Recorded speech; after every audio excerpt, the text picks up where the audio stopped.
જય જિનેન્દ્ર, હું છું અમીષા અને આજે હું આપ સૌ માટે લાવી છું સ્નેકી આઈડિયાઝ. સીખ કબાબ ખાવા હોય એટલે સૌ કોઈને એમ થાય કે હોટલમાં જઈને ખાઈએ. ઘરમાં બનાવતા આવડતા જ નથી અને કેવી રીતે બનતા હશે, પણ હવે એની જરૂર નથી. આપણે સીખ કબાબ અહીંયા જ બનાવી રહ્યા છે.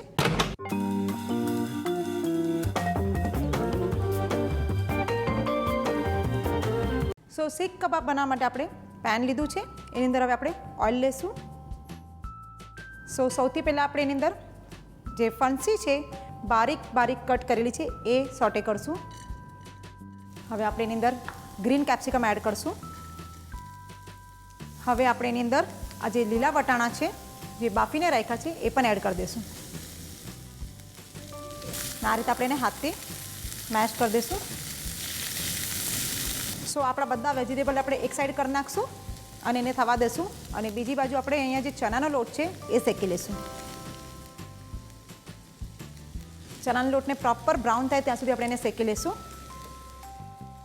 આપણો ચણાનો લોટ શેકાવા લાગ્યો છે. હવે આ જે બધું વેજીટેબલ્સ છે એની સાથે આપણે એને મિક્સ કરી દઈએ. અહીંયા જે કોબી છે જે ખમણીને રાખી છે એ પણ એની અંદર એડ કરી દઈશું. હવે આપણે એની અંદર મસાલો કરી લઈએ. થોડી હળદર પાવડર નાખશું, સ્લાઇટ અમસ્તો ગરમ મસાલો નાખશું. અહીંયા આપણે જિંજર પાવડર યુઝ કર્યું છે. સ્વાદ પ્રમાણે મીઠું પણ એની અંદર નાખી દઈશું અને હલકું અમસ્તું પાણી એની અંદર નાખશું.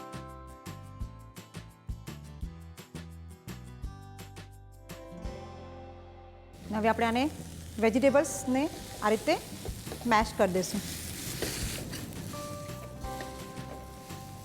એની અંદર આપણે આ બોઇલ કરેલા કાચા કેળા જે મેશ કરીને રાખ્યા છે એ એડ કરશું. હવે બિકોઝ સીખ કબાબમાં થોડું વેજીટેબલનું પ્રમાણ સારું એવું હોય છે. હવે આપણે એની અંદર આ શેકેલા સિંગદાણા ક્રશ કરીને રાખ્યા છે એ એડ કરી દઈશું. હવે આપણે એને એક પાઉલમાં શિફ્ટ કરી દઈશું.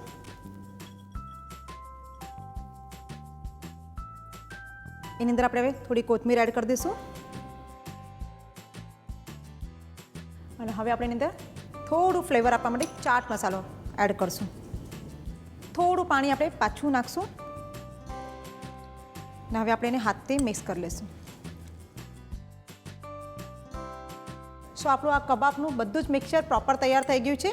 હવે હાથમાં આપણે થોડું ઓઇલ લગાવી લઈશું.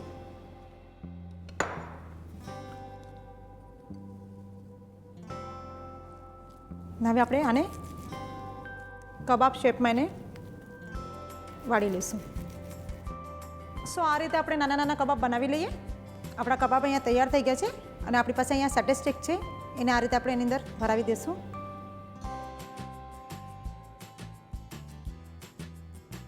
આપણે કબાબ માટે પેન ગરમ કરી લીધું છે. હવે આ જે કબાબ છે આપણે આ રીતે એને મૂકી દઈશું અને હવે એની ઉપર આપણે ઓઇલ આ રીતે ડ્રિઝલ કરી દઈશું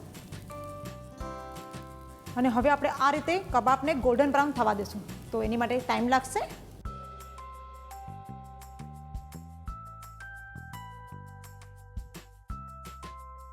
આપણા કબાબ અહીંયા તૈયાર થઈ ગયા છે, તો આપણે એને પ્લેટિંગ કરી લઈએ.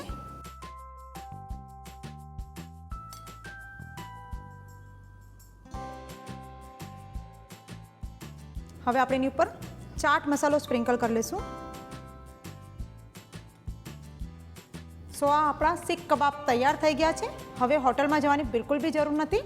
આ સીખ કબાબ તમે પણ ઘરે બનાવી શકો છો અને જો એની સાથે પુદીના અને દહીંની ચટણી હશે તો એની મજા પણ ડબલ થઈ જશે. તો ઝટપટ આ રેસીપી નોંધ કરો અને ઘરે બનાવો. આપ સૌને અગર અમારી રેસીપી ગમે છે તો એને લાઇક કરો, શેર કરો અને અમારા ચેનલને સબસ્ક્રાઈબ કરો.